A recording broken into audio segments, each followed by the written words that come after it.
आओ central state relation के financial relation में अपन देखते हैं कि 80वें संविधान संशोधन 2000 और 101वां संविधान संशोधन 2016 के बाद क्या स्थिति है central state relation financial relation के बीच में। तो इसके लिए अपन को ये टेबल अपन को जाननी है। इसमें ये टोटल 6 रोज हैं, ऐसे रो आती हैं, ऐसे कॉलम, खड़े कॉलम होते हैं, जैसे मकान में होते हैं ना पिलर, पिलर को अपन कॉलम बोलते हैं। तो ये कॉलम्स हैं और ये रोज हैं, ठीक है। तो ये अपने 6 रोज की कॉलम है, ये अपन को ध्यान, 6 रोज की ये टेबल है अपने, और एक कॉलम से इसमें ये तो आर्टिकल बताएंगे। फिर यहाँ 3 चीज़ें लिखी हुई हैं, देखो, उद्ग्रहित, संग्रहित, विनियोजित और एग्जाम्पल। तो 1 2 3 और 4। तो मैं आपको कई बार बोलूँगा, या ये और ले लो अपने, तो कई बार मैं आपको बोलूँगा 1 2 3 4 5, मैं आपको बोलूँगा वो 6x5 वाली टेबल बनाओ। तो अपन को ये टेबल उसके अंदर बनानी है, ठीक है ना। ऐसे अपन को ध्यान में रखना है, या और यूँ ले लो, और ज़्यादा बेहतर अपन को लेना है तो एक सीरियल नंबर का लेना, 2 3 4 5 6, और ये इधर ये 6 रोज़ हैं। तो 6 रोज़ और 6 कॉलम की टेबल अपने को बनानी है। जैसे मैं बोलूँ 6x6 वाली टेबल बनाओ, या आगे मैं आपको हिंट दूंगा, है ना। जैसे अगला जो अपन फाइल देखेंगे, अगले जो पेजेस देखेंगे, उसमें बताऊँगा 6x6 की टेबल को संपर्क करो। तो ये अपन को आनी चाहिए। अब इस टेबल के अंदर जो चीज़ है समझने वाली वो क्या है कि ये जो कॉलम है 1 2 और ये 3, इसमें क्या लिखा हुआ है, देखो, उद्ग्रहित, संग्रहित और विनियोजित। जूम करूँ थोड़ा, उद्ग्रहित, संग्रहित और विनियोजित, ठीक है। तो उद में देखो उद आ रहा है, उद, इधर संग्रहित में संग्रह आ रहा है और विनियोजित में विनियोग आ रहा है, ठीक है। तो उद मतलब उद्भव, ठीक है, उद्भव कहने का मतलब इसको लागू करने की परमिशन किसने दी इस टैक्स को। तो इनमें आप सभी में देखोगे ना, ये शुरू के जो 5 हैं इनमें सेंटर सेंटर सेंटर लिखा हुआ है शुरू के 5 में। ये देखो आप, ये जो उद्ग्रहित मतलब उद्गम कहाँ से है, लागू करने की परमिशन किसने दी। तो देखो शुरू के 5 के अंदर अपने सेंटर सेंटर उद्गम बता ना, गंगा नदी का उद्गम गंगोत्री, बनास का उद्गम खमनोर, ऐसे। तो उद्गम कहाँ से, और इसी को बोलते हैं लेवी, कि लेविड बाई, लेविड का मतलब कि परमिशन किसने दी है, ठीक है, लागू करने की, इसमें चेंज करने की, ये सारी। और एक लास्ट जो अपन देखेंगे उसमें है 6 नंबर में स्टेट। तो शुरू के 5 में तो सी है, सी मतलब सेंटर सेंटर सेंटर, उद्ग्रहित लेविड, देन है संग्रहित, संग्रह करना, कलेक्शन, उसको कलेक्ट कौन करेगा। जैसे फॉर एग्जांपल मैं बताऊं, जैसे मेरा नाम राकेश, ठीक है, मैंने करण को परमिशन दी कि आप इस टैक्स को कलेक्ट करोगे। तो इसमें लेवी करने वाला उद्गम कहाँ से हुआ, उद्गम, या उद्ग्रह करता या लेवी करने वाला कौन है, ये राकेश, जो सेंटर अपन ने बताया। और परमिशन किसको दी कि कलेक्ट करना है अपने को। तो ये कलेक्शन संग्रह किसने किया, अपने करण ने किया, संग्रह या कलेक्शन, ऐसे। फिर तीसरा आएगा विनियोजित, विनियोग, असाइंड, विनियोग, विनियोग है ना, विनियोजन जैसे होता है नियोजन, असाइन कर दिया अपन ने कि चलो ये तुम्हारे खर्चे के लिए तुम ये रख लो, ठीक है। तो असाइन किसको किया जाना है, तो या तो देखो मैं मेरे पास मंगा लूंगा या तो पूरा, या मैं करण को दे दूंगा पूरा, या दोनों 50-50 कर लेंगे। क्या समझा रहा हूँ मैं कि मैं राकेश में मैंने परमिशन दी किसको, करण को कलेक्ट करने की। तो उद्गम तो कहाँ से हुआ परमिशन का, राकेश। उद्ग्रहित करता कौन है, राकेश। कलेक्शन करता कौन है, करण है। अब 3 चीज़ें हो सकती हैं, पॉसिबल सॉल्यूशन, पॉसिबल जो ऑप्शन है वो 3 हो सकते हैं कि ये जो अपने रेवेन्यू कलेक्ट किया ना करण ने, इसके 3 हो सकते हैं पॉसिबल सॉल्यूशंस। क्या, एक तो मैं पूरा का पूरा करण को ही दे दूंगा, या पूरा का पूरा मैं ही ले लूँगा, या क्या करेंगे किसी एक रेशियो के अंदर अपन डिवाइड कर लेंगे हम दोनों। ये 3 ही होंगे ऐसे, ठीक है। तो राकेश ने परमिशन दी करण को।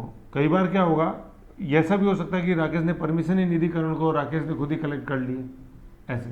तो जब कोई दूसरा है ही नहीं तो मैं किसके साथ बांटूंगा या क्या करूंगा, तो वो सारा का सारा मैं ही रखूंगा। तो इन दोनों के बीच में पॉसिबल सॉल्यूशन क्या हो सकती है, या तो राकेश परमिशन दे सकता है करण को, उस मामले में 3 पोजीशंस बनेगी, पूरा करण का, पूरा राकेश का, या दोनों में बढ़ जाएगा। या दूसरी पोजीशन क्या बनेगी कि राकेश ने करण को परमिशन ही नहीं दी, उद्ग्रहण तो खुद, उद्ग्रहित तो खुद ही करा राकेश, और वो कलेक्शन करता भी वो खुद ही संग्रहण करता। तो मुझे बताओ किसी को असाइन करने की जरूरत ही नहीं है, वो तो 1 मैन शो है, ऐसे, ठीक है ना। तो ये चीज़ अपन को इसके अंदर ध्यान में रखनी है कि जो पॉसिबल जो बन रहे हैं ना अपने अल्टरनेट्स इसके अंदर पूरा, ऐसे ही टेबल अपन को ध्यान में रखनी है, काफ़ी मदद अपने को करेगी समझाने में, समझने में चीज़ों को। ओके, तो सबसे पहले अपन देखते हैं कि उद्ग्रहित करता सेंटर है। कैसे पढ़ेंगे इस टेबल को बता रहा हूँ कि उद्ग्रहित करता सेंटर है, फिर संग्रह कलेक्शन करने वाला स्टेट है, राज्य है, और वो राज्यों को वो असाइन कर दिया, और फिर यहाँ एग्जाम्पल है उसका। तो ऐसे टैक्सेस आर्टिकल 268 के अंदर कौन से टैक्सेस आते हैं जो कि उद्ग्रहण किए जाते हैं केंद्र के द्वारा, संग्रहण किए जाते हैं राज्यों के द्वारा, और वो राज्यों को ही असाइन कर दिए जाते हैं, सौंप दिए जाते हैं कि तुम जानो, तुम्हारा काम जानो, जैसे चाहे पैसों को यूज में ले लो। तो levied by centre, collected by state and assign to states. For example stamp duty है ना, आप जैसे कोर्ट में जाओगे स्टाम्प खरीदोगे तो उसमें स्टाम्प ड्यूटी लगती है, कहीं पे अपन स्टाम्प खरीदते हैं स्टाम्प ड्यूटी लगती है, विनिमय पत्र, एक्सचेंज पेपर्स पे, चेक पे, प्रोमिसरी नोट्स होते हैं, बीमा शेयर खरीदते हैं अपन स्टाम्प्स। तो स्टाम्प ड्यूटी किस तरह का टैक्स है, आर्टिकल किस तरह का टैक्स है, आर्टिकल 268 के तहत लगाया जाता है, कलेक्टेड बाई, मतलब पहले तो करेंगे लेविड बाई, सबसे पहले ओरिजिन होता है किसी चीज़ का, फिर संग्रहण करेंगे ना, तो levied by centre and collected and assign to states, मतलब या यू भी एक एक बोलो ना, levied by centre, collected by states and assign to states. For example stamp duty, ऐसे पढ़ना आर्टिकल 268। नेक्स्ट आता आर्टिकल 269, इसमें क्या आप यहाँ देख रहे हो, ये दोनों सीसी हैं, आप कैसे बोलेंगे, levied by centre, collected by centre, but assign to states. उद्ग्रहण हुआ केंद्र के द्वारा, संग्रहण हुआ केंद्र के द्वारा, परंतु वो राज्यों को विनियोग के लिए सौंप दिए गए। फॉर एग्जाम्पल अंतर्राज्यीय व्यापार, एक्साइज ड्यूटी है ना, अंतर्राज्यीय व्यापार, इसमें समाचार पत्र शामिल नहीं है। अब आप बोलोगे सर एक्साइज ड्यूटी तो जीएसटी के अंदर मर्ज हो गई, तो देखो सारे प्रोडक्ट्स अभी भी जीएसटी के अंदर नहीं है अंतर्राज्यीय व्यापार में, तो वो प्रोडक्ट्स जो नहीं है जीएसटी में, उन पे अगर ऐसा अंतर्राज्यीय व्यापार, इंटर स्टेट ट्रेड, दो राज्यों के बीच में जो ट्रेड है अंतर्राज्यीय व्यापार ऐसे, और एक राज्य के अंदर ही तो इंटरनेशनल दो के बीच, जैसे इंटरनेशनल रिलेशंस इंडिया अमेरिका, और इंट्रा रिलेशंस तो वो इंडिया के राज्यों के, मतलब देश के अंदर, तो दो राज्यों के मध्य हो जाएंगे तो इंटर, एक राज्य राजस्थान के अंदर तो इंट्रा, तो यह इंटर स्टेट ट्रेड पे लगेगा तो एक्साइज, जो जीएसटी के अंदर नहीं है। तो वो किस तरह का टैक्स है 269 के अंदर, कि उसमें लेवी करता है और कलेक्शन करता सेंटर है, बट वो स्टेट्स को असाइंड हो जाते हैं ऐसे। तो ये दो तो ये हो गए अपने 268 269, ऐसे इसको विभाजन करके पढ़ना अपन को 268 और 269। अब आता है 269A, ठीक है ना, ये बड़ा इंपॉर्टेंट है। ये क्या है, कैसे पढ़ेंगे हम इसको, levied by centre but levied by centre and collected by centre, ये वाली चीज़ ही, लेकिन यहाँ अलग हो जाएगा क्या, कि ये स्टेट्स को अपने सौंपे नहीं है, ये सेंट्रल स्टेट में बांट दिए गए हैं, बांटे हैं, लेकिन किसकी सिफारिश पर, जीएसटी काउंसिल की सिफारिश पर, समझ गए। तो ये ध्यान रखना अपने को। अभी जीएसटी काउंसिल जो लिखा हुआ ना, यहाँ लिख लो आर्टिकल 279, देखो जीएसटी का मेंशन है आर्टिकल 269A में, ठीक है, जीएसटी का मेंशन है 269A में, और 279 मतलब 10 आगे, इसके अंदर प्रोविजन है जीएसटी काउंसिल का, ये सी काउंसिल है, तो ऐसे अपन को आर्टिकल याद रखना है। तो 269A is GST and 279 is council, GST council. तो जीएसटी काउंसिल की सिफारिश के अनुसार ये बांटे जाते हैं, जो कौन से आर्टिकल में आता है 269A।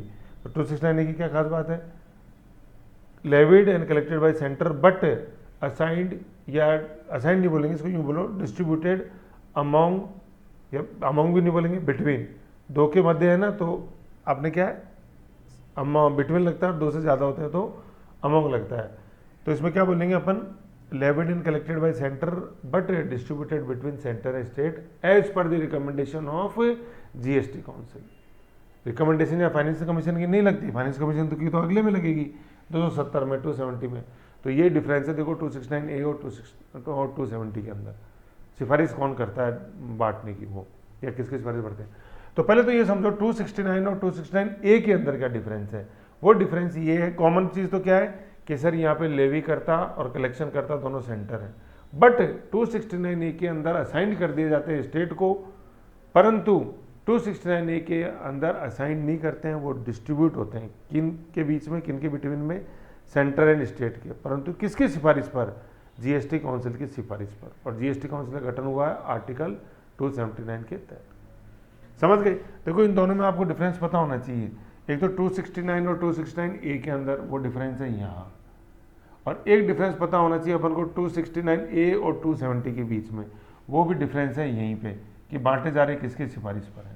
भाई बंटवारा तो दोनों के अंदर है, 69 और 70 दोनों के अंदर बंटवारा है, लेकिन 69 में जो बंटवारा है वो किसकी सिफारिश पर है या किसके कहे अनुसार है, जीएसटी काउंसिल के कहे अनुसार।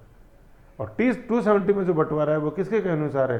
फाइनेंस कमीशन के कहे अनुसार। इसके अलावा अपने देखा टेंथ फाइनेंस कमीशन 92 के अंदर गठन हुआ, 95 से 2000 उसकी अवधि, और उसने सिफारिश दी कि 29% केंद्र के जो टैक्सेस हैं उसमें 29% स्टेट्स को सौंपे जाएँ या सेंट्रल स्टेट के बीच में बांटे जाएँ उस 29% के, और 29% स्टेट्स का होगा, बाकी जो अपना बच गया 69% वो 79%, हाँ 69 सॉरी 60 एक मिनट ये अपने 70 हाँ 69 61 सॉरी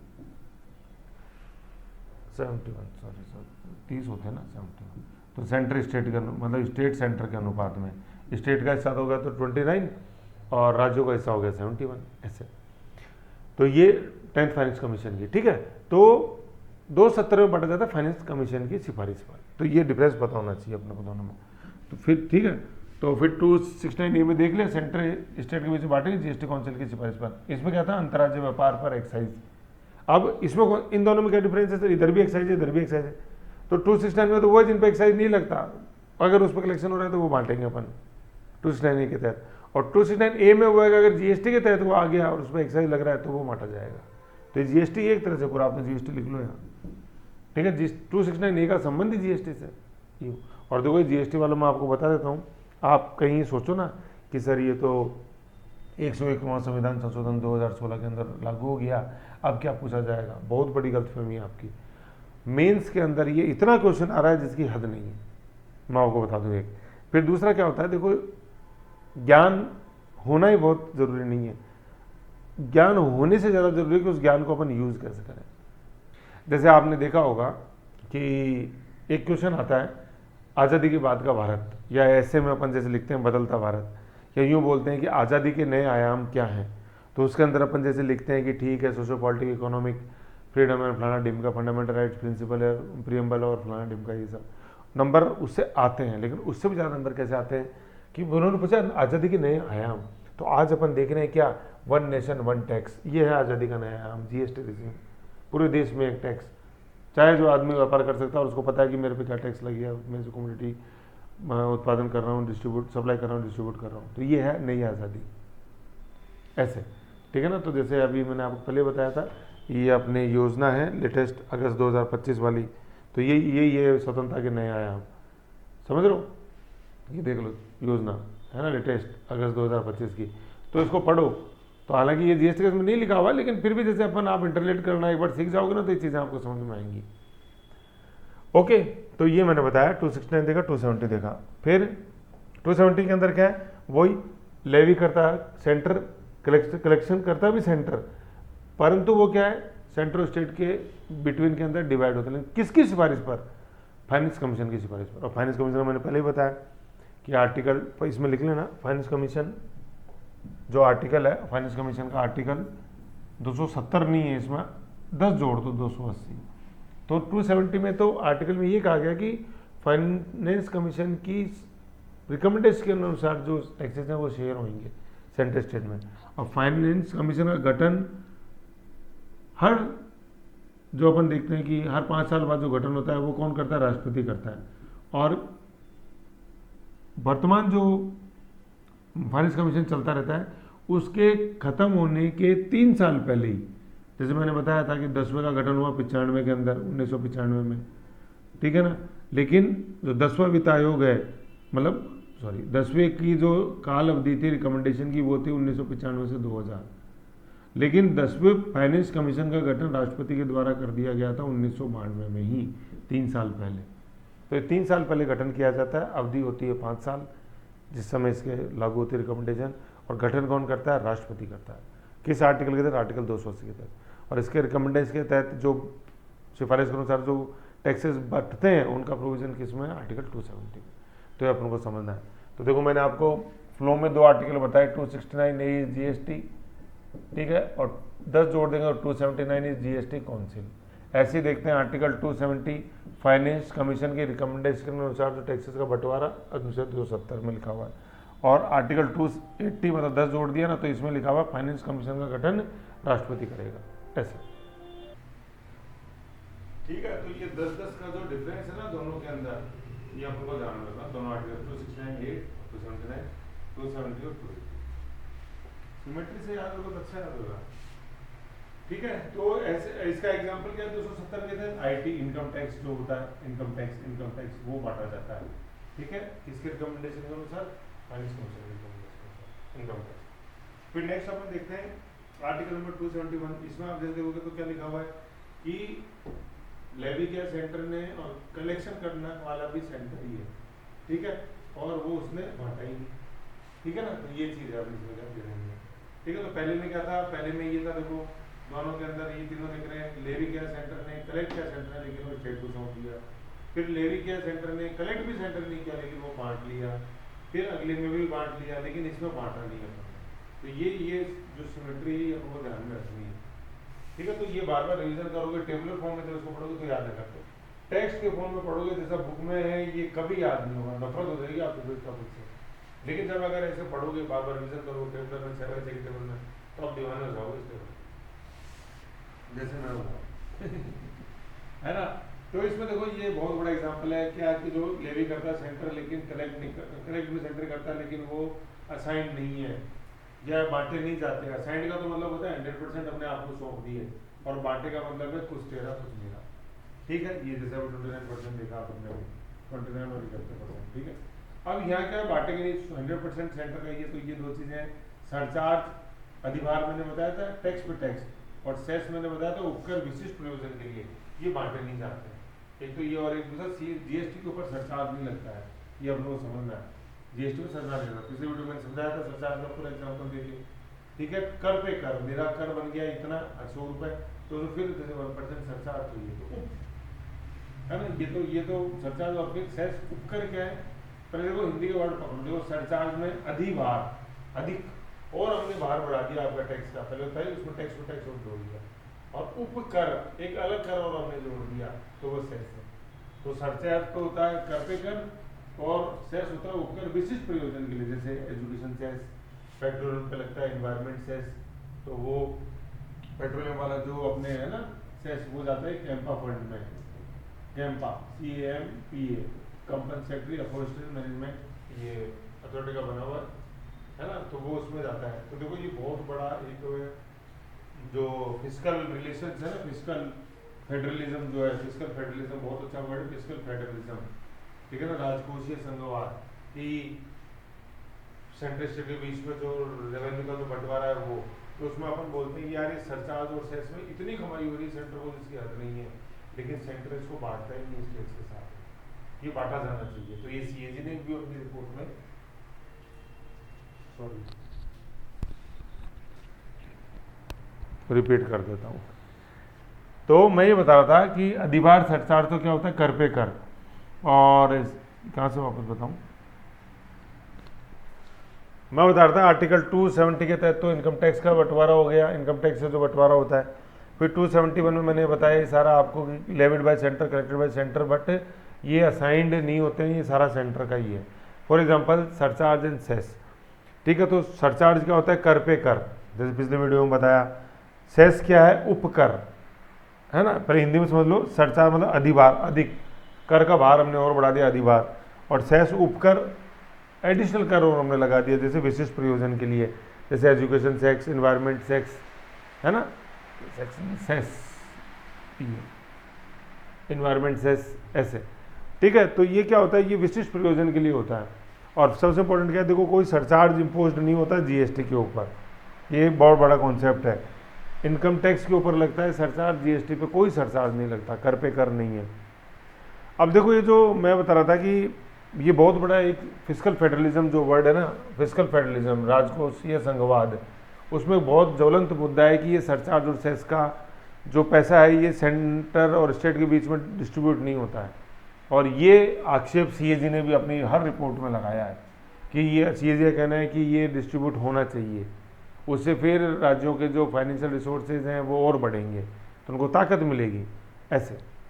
ठीक है, तो ये शेयर नहीं होता है, और ये आर्टिकल 271 के तहत है।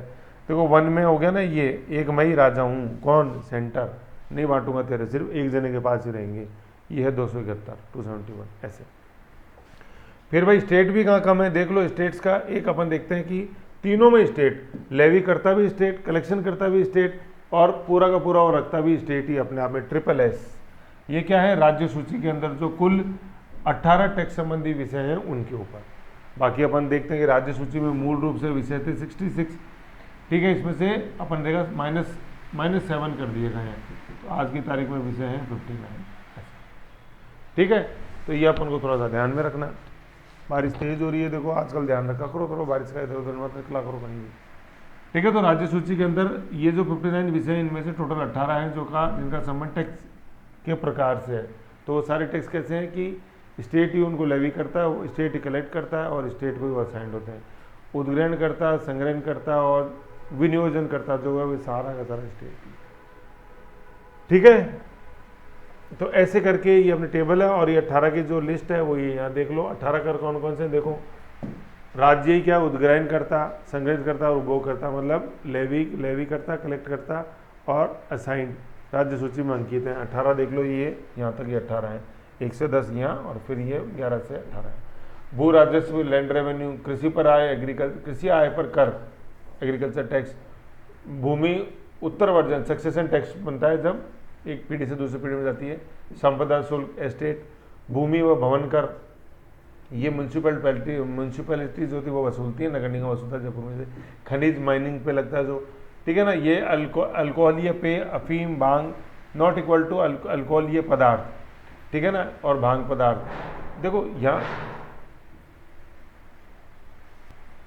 यहाँ पे जो लिखा हुआ ना, एक तो पेय और एक ये लिखा हुआ पदार्थ, दोनों में डिफरेंस है। जैसे मैं आपको बात बताऊं कि जैसे पेय तो वो ड्रिंक जो बोतल के अंदर आई वो पेय है, और फिर जिनसे वो बनी वो पदार्थ है, समझ गए। तो यहाँ पे सिर्फ पेय पे जो अपने राज्य सूची के अंदर जो है कर योग्य वो अल्कोहल पेय है ना, अल्कोहल जो दुकानों पे आई बिकने, कॉमा लिखा हुआ है अफीम और भांग जो दुकानों पे आई बिकने। जहाँ तक इनकी प्रोडक्शन की बात है ना, मतलब जैसे अफीम के जैसे खेत के अंदर जैसे होती है अफीम, है ना, वो जो अपन एक पौधे के रूप में जो पुष्प जो होती है, तो वो उनसे क्या बनती है, ये औषधीय प्रसाधन दवाइयों के अंदर वो काम आता है। तो ये पेय और पदार्थ वाला alcohol drinks and alcohol substance, ये डिफरेंस में अपन को ध्यान में रखना है। यहाँ नॉट इक्वल टू लगा हुआ है, तो अल्कोहलिक ड्रिंक्स जो है ना, अफीम भांग कंज्यूम करने योग्य जिस स्टेज में रहते हैं, वो है राज्य सूची का विषय टैक्सेशन योग्य।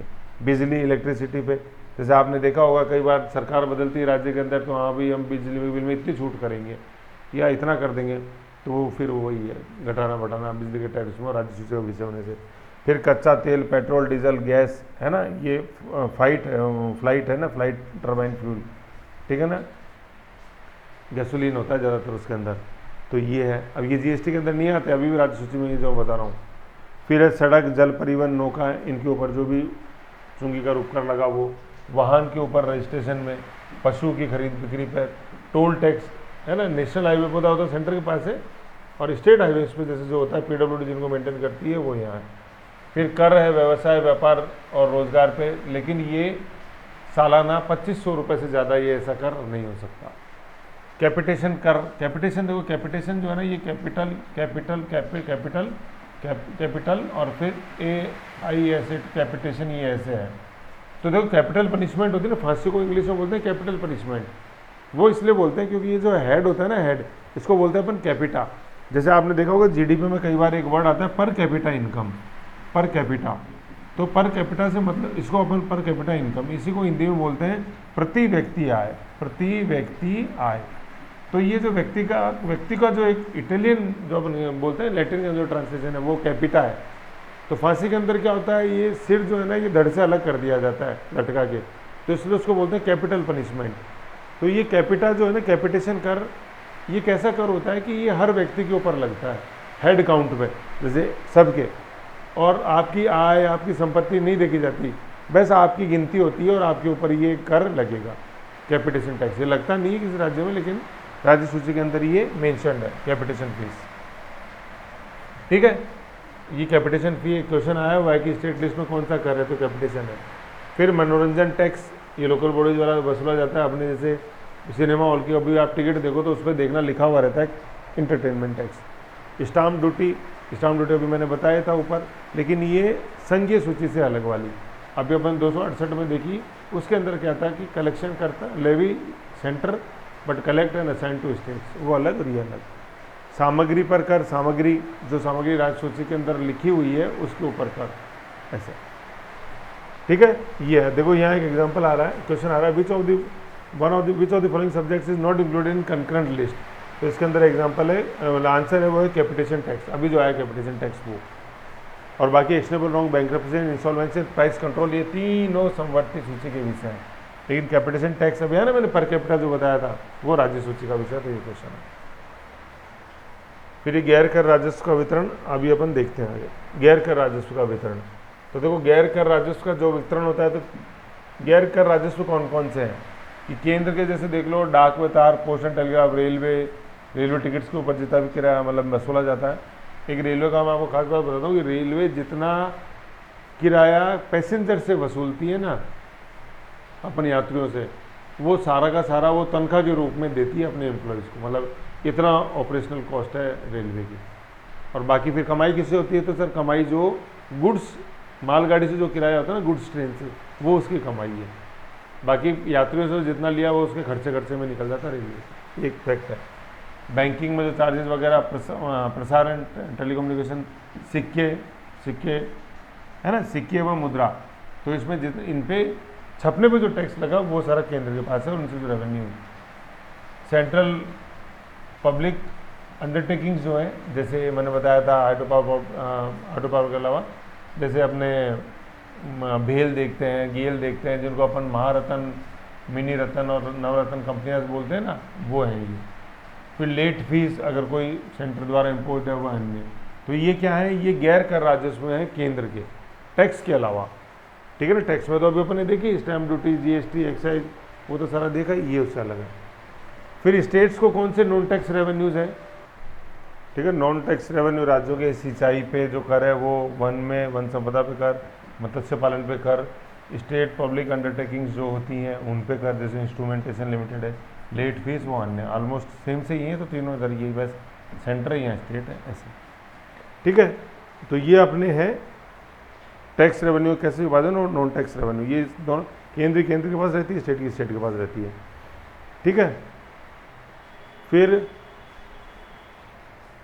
आगे ही आएंगे अदर, जैसे अनुदान, ग्रांट्स, नेक्स्ट में अपन देखेंगे।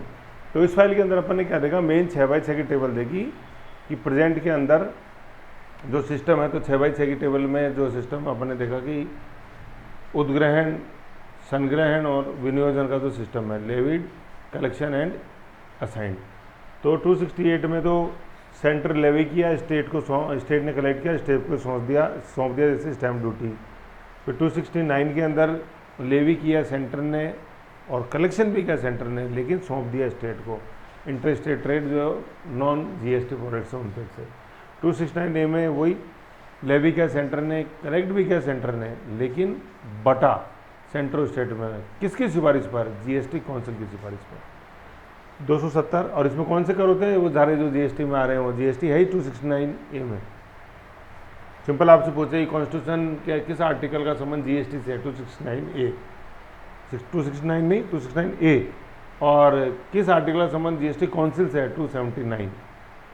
फिर 270 में वही levied by centre, collected by centre and distributed between centre state but on the recommendation of finance commission, जैसे इनकम टैक्स, इसमें और कोई मत जोड़ना आप, केवल इनकम टैक्स। देन 271 में एक ही राजा, मतलब लेवी करने वाला और कलेक्ट करने वाला सेंटर ही, और वो असाइंड होते स्टेट्स को, और वो कौन सा है, सरचार्ज एंड सेस, अधिभार और उपकर, और जीएसटी पे कोई भी सरचार्ज नहीं लगता। फिर तीसरा अपन देखते हैं कि वो स्टेट के पास ही रहते हैं। अब इसका कोई आर्टिकल नहीं है, यहाँ पे आर्टिकल नहीं लिखा, क्यों, क्योंकि तो राज्य सूची के जो कर संबंधी 18 विषय हैं, कर 18 प्रकार जो कर है राज्य सूची में, उनके ऊपर ये है। तो ये इसमें तो 18 कर मैंने बताया, इसमें मैंने अपन कैपिटेशन फीस पर head irrespective of their income और प्रॉपर्टी, मतलब पर हेड टैक्स लगेगा, चाहे आपके पास कितनी संपत्ति हो और कितनी आपकी आय हो, कोई आय या संपत्ति से नहीं है, बस पर हेड लगेगा कैपिटेशन। तो ये स्टेट लिस्ट में ही है, और ये सारे मैंने बताया, इसमें अल्कोहल पे और अल्कोहलिक पदार्थ के अंदर डिफरेंस मेजर बताया। तो फिर गैर कर राजस्व केंद्र के देखिए और राज्यों के देखिए, ऐसे। फिर नेक्स्ट में अपन देखेंगे फाइनेंशियल रिलेशन में अगली फाइल के अंदर की इन टैक्सेस के अलावा, टैक्सेस और अदर सोर्सेज ऑफ रेवेन्यू के अलावा भी कैसे फाइनेंशियल रिलेशन मेंटेन होते हैं सेंट्रल स्टेट के बीच में। उसमें क्या क्या आता है, जैसे ग्रांट्स आएंगे, ग्रांट कितने प्रकार के, विधिक लीगल और अपने विवेकाधीन डिस्क्रिशनरी ग्रांट, अन्य अनुदान, फिर ये जीएसटी काउंसिल के बारे में थोड़ा सा अपन पढ़ेंगे ऐसे, ये है। फिर वित्त आयोग आएगा जो भी अपन ने पढ़ा, ठीक है ना, ये देखा सारा अपन ने ऐसे, ठीक है। फिर ये ऋण वगैरह और आएंगे अभी इसमें, ऐसे चलता है। फिर ये प्रवृत्तियों पे आ जाएगा भी कैसे कैसे बदलाव हुआ। तो अभी अपन ने ये देखा, अब अपन नेक्स्ट फाइल के अंदर देखेंगे ये अनुदान ग्रांट्स क्या होते हैं, ग्रांट्स और कितने तरह के होते हैं वो, ठीक है। ये नेक्स्ट में देखते हैं।